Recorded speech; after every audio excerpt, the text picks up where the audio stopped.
Ngayon kasi, sad to say, no? Nag-iba ng generation.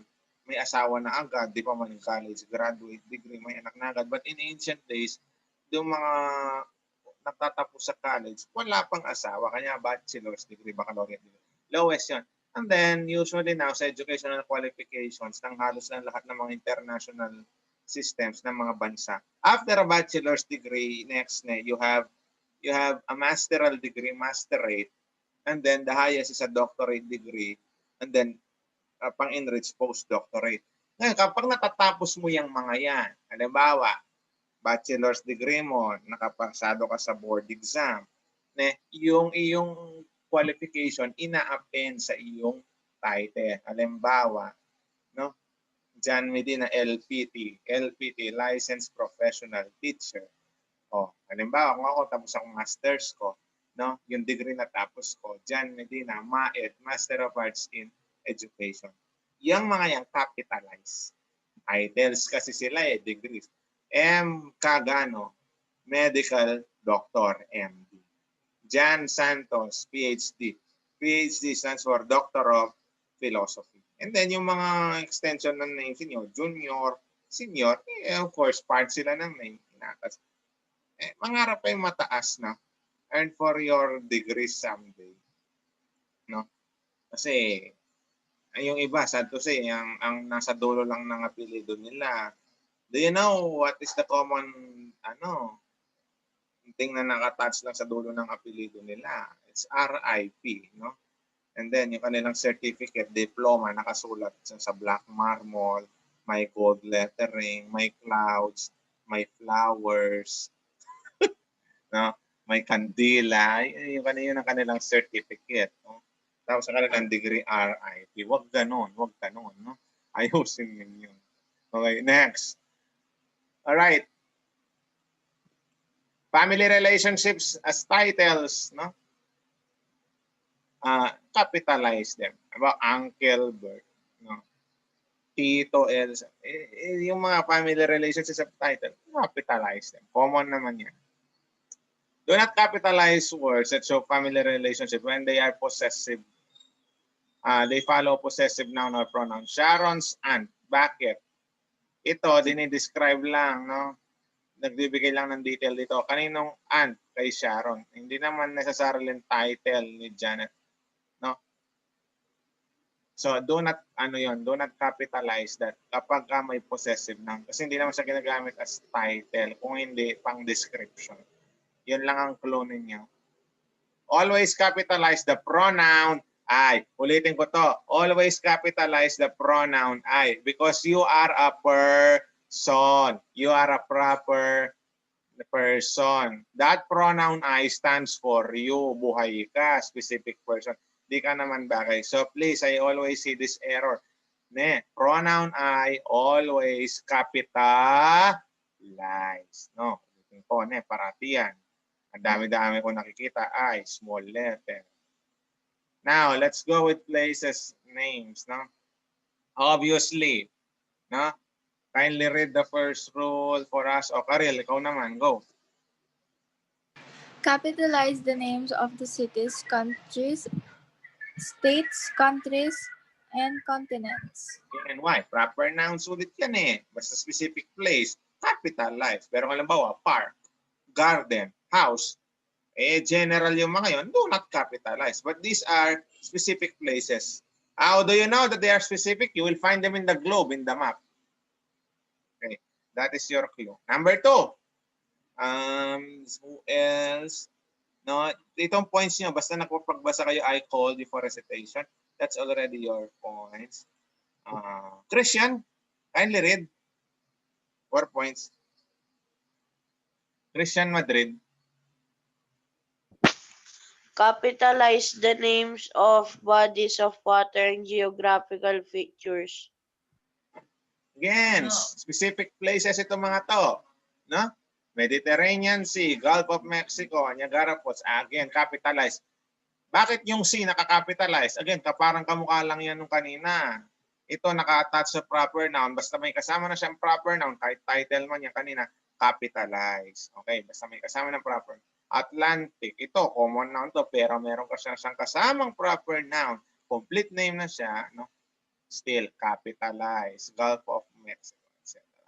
Now, capitalize the name sections of country. Again, they are specific places. Capitalize compass points when they are referred to the specific section of the country. In common lang ito mga to, north, south, west, east. Common yan, actually small letter. Pero, minsan, yung mga yan ginagamit as parte talaga sila ng pangalan ng places. Halimbawa, in US, meron talaga silang tinatawag ng specific place na lugar, tawag nila the West Coast. So kahit yung word na west is a common noun, pero ginamit yon as part of a specific proper place, na kaya nakakapitalize siya. Ako na nag-explain ito kasi some of you not familiar with those places. Continue tayo. Sarah, kindly read the next rule, these two rules. Do not go. Sarah, Sabala. Sarah, I cannot hear. Do you hear? Naririnig niyo ba? Hindi po. Go, Sarah.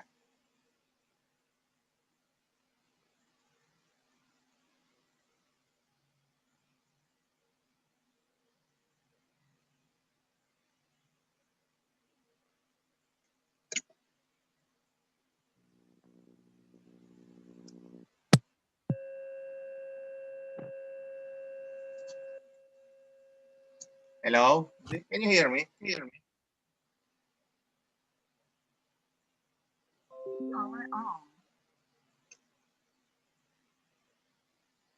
Naririnig niyo ba ako?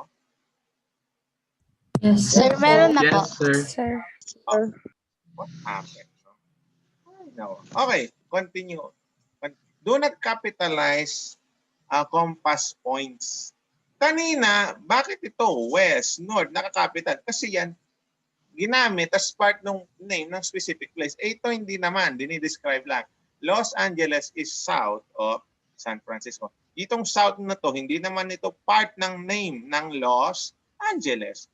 Dinidescribe lang yung direction. That is why do not capitalize. And even adjectives, easterly wind, western Texas. Ito bang western na to, part ng Texas? Hindi. Dinidescribe lang anong direction, saan location ng Texas, yung western part. Kaya you do not capitalize it. Again, itong mga to, i-search mo sa Google itong mga to, part yan ng name ng place talaga. West. Yung word na west, part siya ng name ng place name. Meron talaga tinatawag na West Coast. This is just the capitalize the names of streets and highways. O, eto na. When you write your address, Santa Teresita Street, San Pedro Street, yung iba yung street, naka-small letter. No. Again, since nakadikit yon on the part ng proper noun, capitalize it. O ito, Barangay Santo Domingo. What do you think? Is the word barangay, should it be capitalized or not? Come on, open your mouth. Capitalized. Should be capitalized po. Yung barangay, nakakapital o hindi? Nakakapital. Capital po. Nakakapital siya. Kung alam mo, basta may katabi na siyang proper noun usually. Usually, mostly, tandaan nyo na yung rule na yun. Nakakapital na yung. Okay. Huwag na kayong palilito dyan. Tingnan nyo to, Makiling Street. So next time na susulat nyo yung word street sa address niyo, may usually katabi naman yan, talaga specific name ng street niyo. I-capitalize nyo na. Capitalize the names of buildings, bridges, and monuments. Kasi nga, specific sila. Capitalize mo, Chrysler Building. Common noun lang ito, but then, katabi niya, proper noun, at yun mismo yung pangalan ng building, then capitalize. Brooklyn Bridge, Washington Monument. Ito, simple lang. Capitalize the names of celestial bodies, specific planets. Very detailed lang ito kasi iba nakakalimutan. Ito. Dito tayo. Rule number 2. Capitalize. Kindly read, Luna. Go. Capitalize brand names but not the nouns following them. Capitalize brand names but that the nouns. yung pangalan ng mismong brand. Products, Lily's Peanut. Eh, yung pangalan na ano, yan. Samson Cleaning Fluid.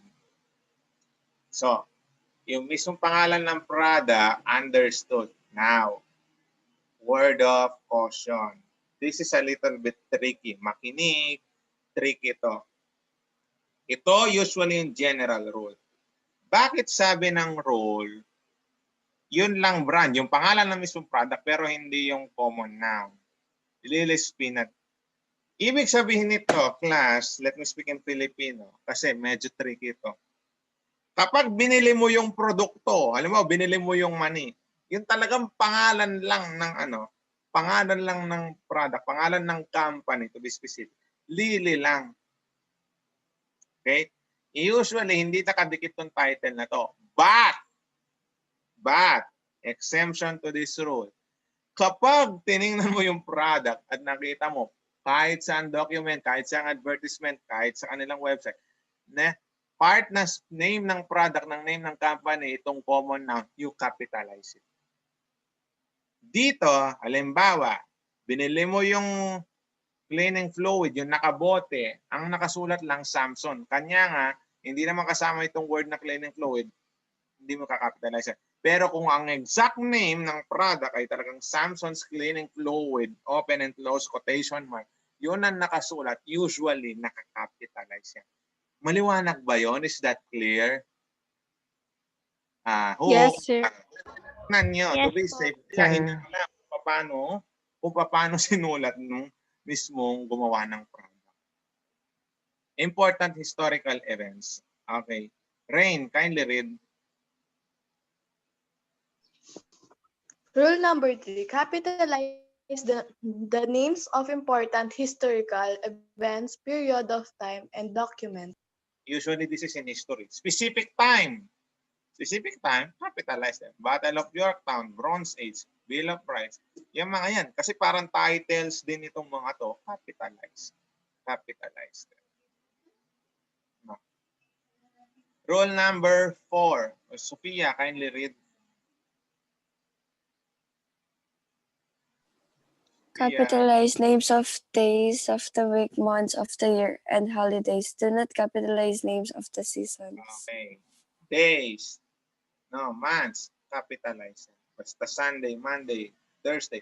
Capitalize yan. Yung mga buwan, capitalize yan. Huwag na kayo mag-short, small letter, sorry, sa mga yan. Ha?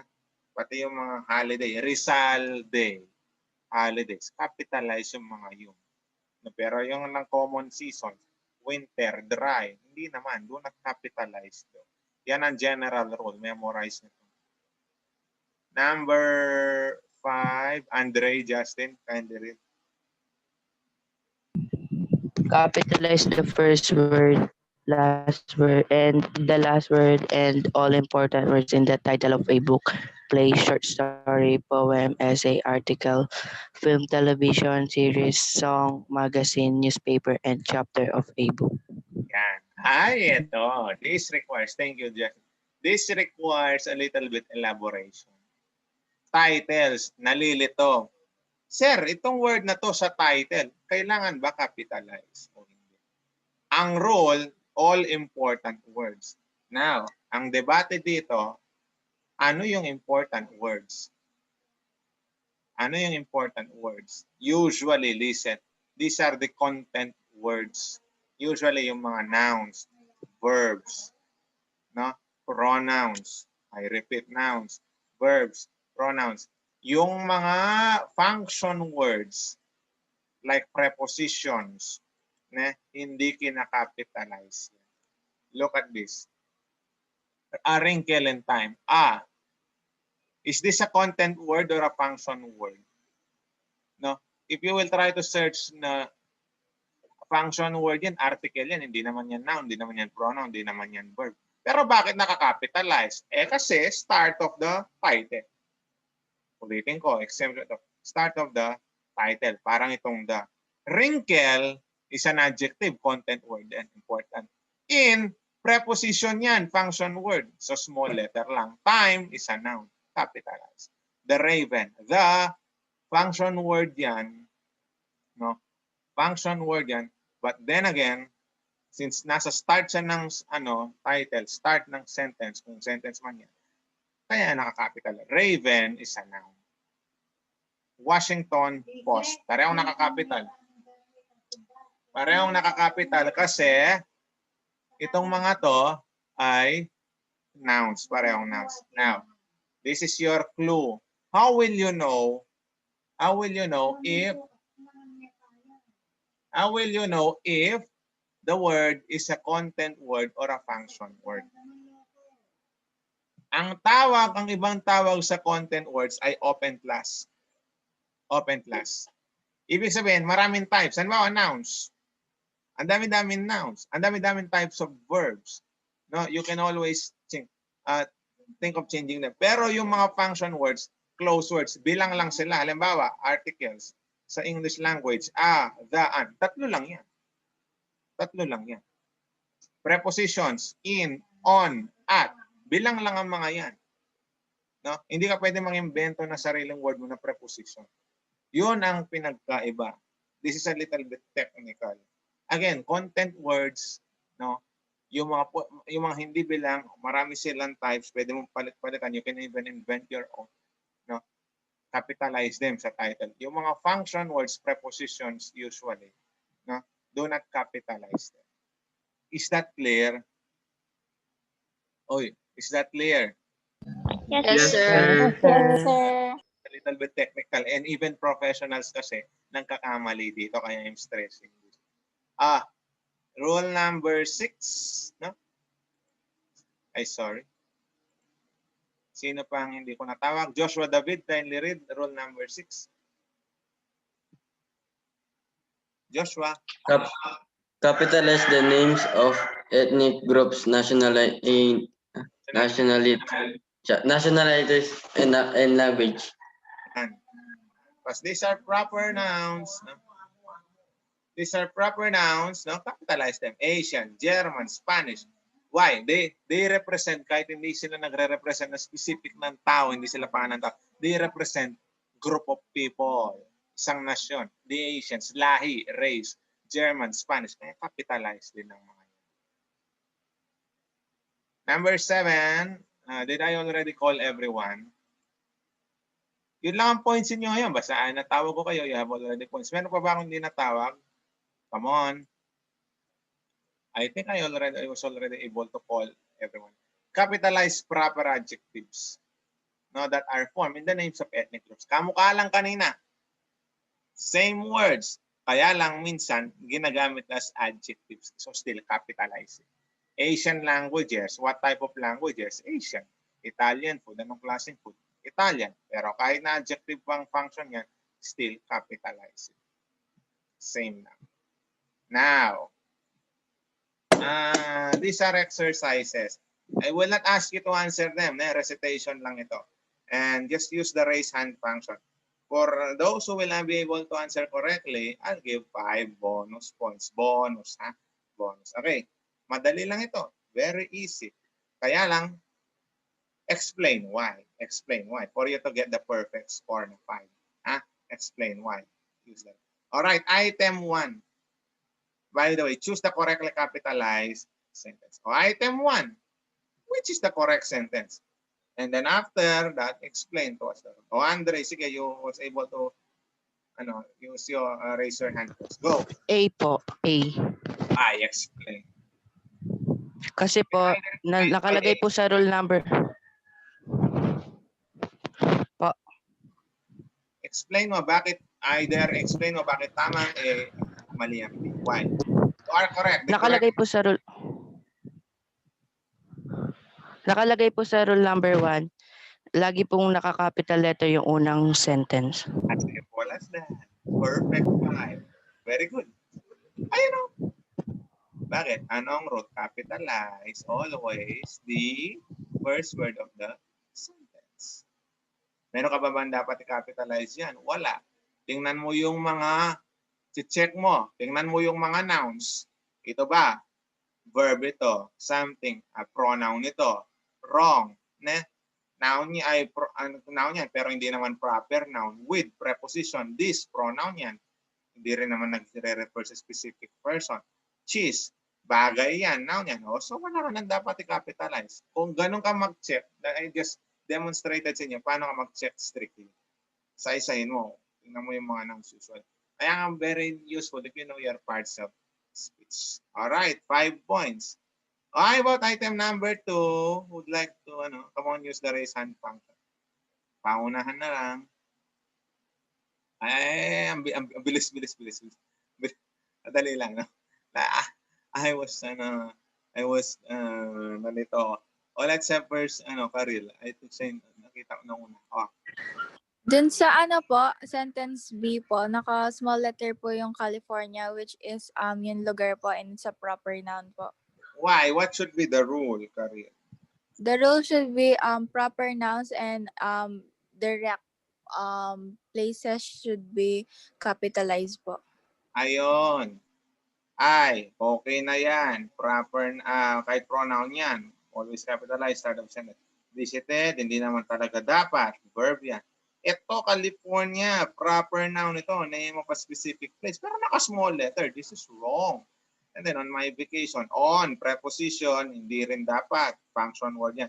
My pronoun yan. Pero hindi naman nagre-represent, title na specific na, doesn't represent a specific person in this case. To be exact, personal, parang possessive pronoun din. And then vacation, hindi naman yan yung tao, kahit noun yan. So, dito lang tayo sa California. And the rule is, capitalize the proper names of specific proper places. Correct. Oh, 5 points. Oh, next, item 3. Oh, come on. Raise your hand.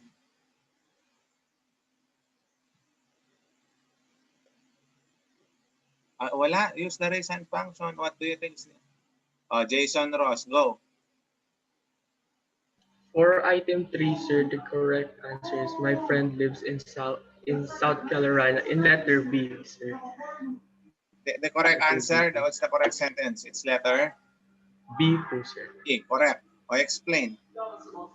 It's because, sir, rule number 4, capitalize compass points when they refer to a specific section of a country or a place. All right. Ito kasing buong phrase na yan in reality, itong South, dapat na-capitalize yan kasi part siya talaga ng buong name. Yung buong name talaga ng lugar, South Carolina. So that is the item 4.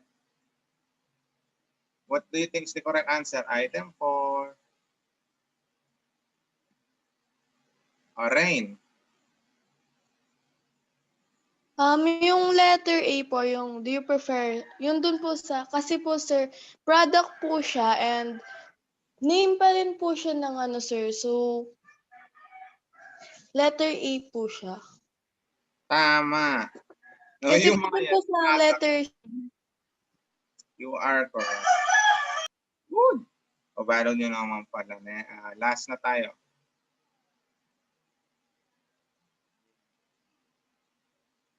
What do you think is the correct answer? One. Oh, Mads. Ang bilis. Go.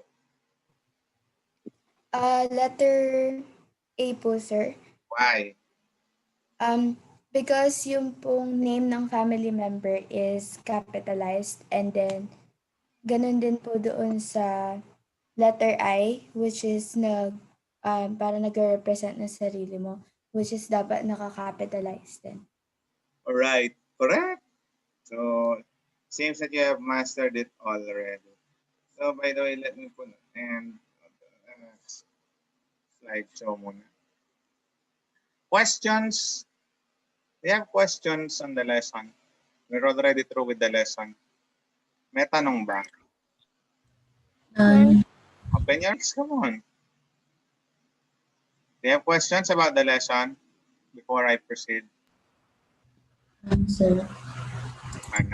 Okay. So for this point in time, i-demo ko lang, tip lang, no? In case nahihirapan lang kayo, you're having a hard time sa pag-upload ng video, optional lang ito. It's not a strict requirement. It's an optional.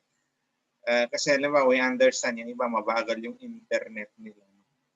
Tapos malaki yung video file na ginawa nila. Nahirapan mag-upload. If you just want to use file compressing software. So, sandali lang.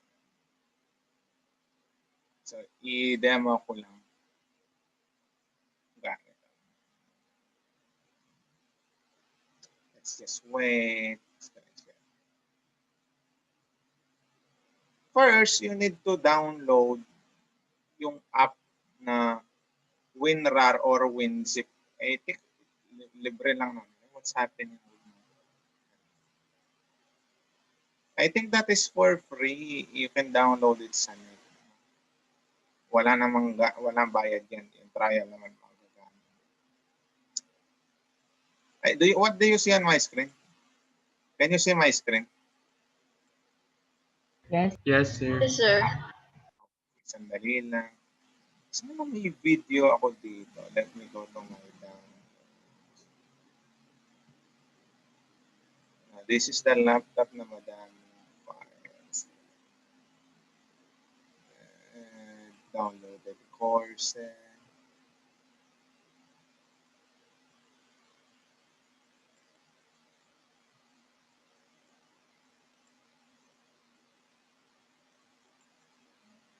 Okay, let me just sample. Halimbawa, itong video.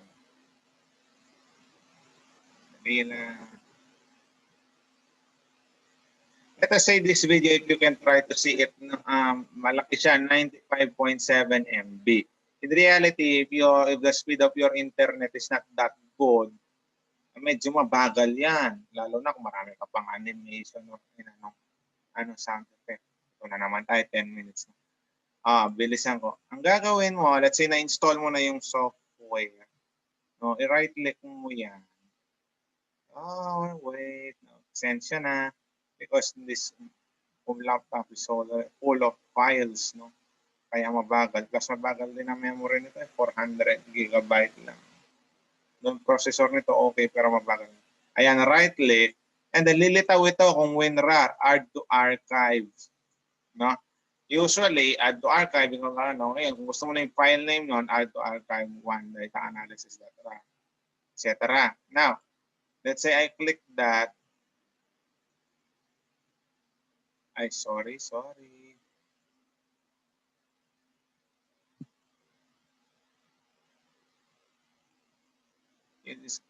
Yan, yung click add to archive. Yan. Dito mo i-type ano yung file name and then pumunta ka sa add. Where is that? Dito makikita nyo, split volumes into, i-type mo dyan. Halimbawa kung gusto mo para mabilis, stick pa 5 MB lang. O halimbawa gusto mo na, gawin natin 10 MB. No? Type mo lang dyan. So normally, use RAR, wala ka ng pakikialaman dyan. And then just click OK. Ang gagawin niya, gagawa siya niya ng part na 10 MB lang. What happened? What happened? Bakit hindi?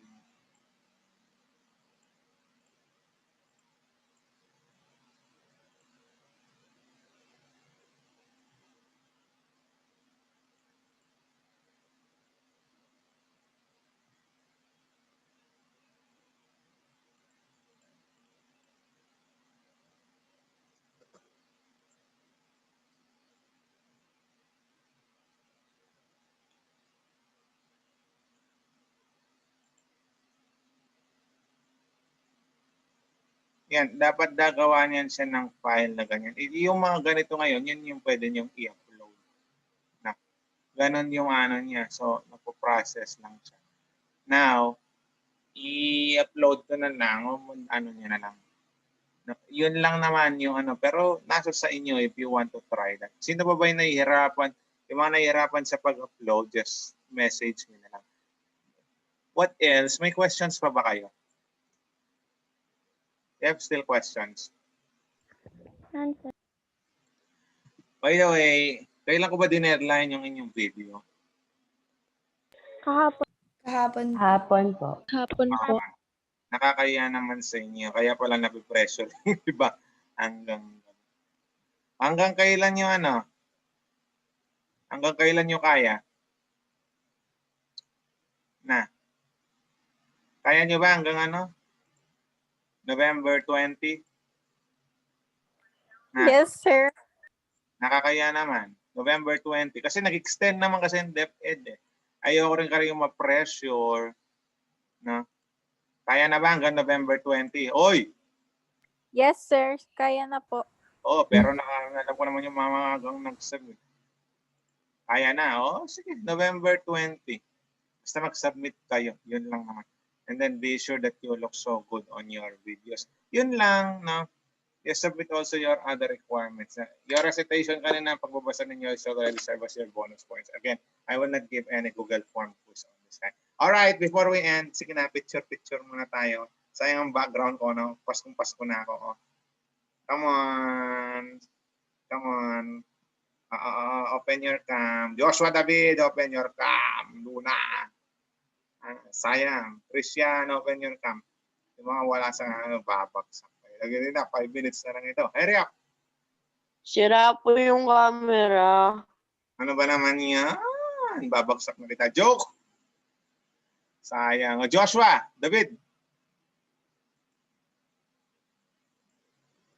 Joshua, ay, bahala kayo. Oh, sige na. 1, 2, 3, and smile.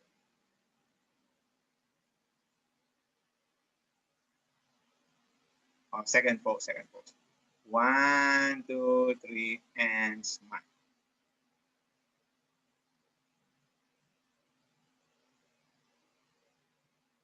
Oh, next. 1, 2, 3, and smile.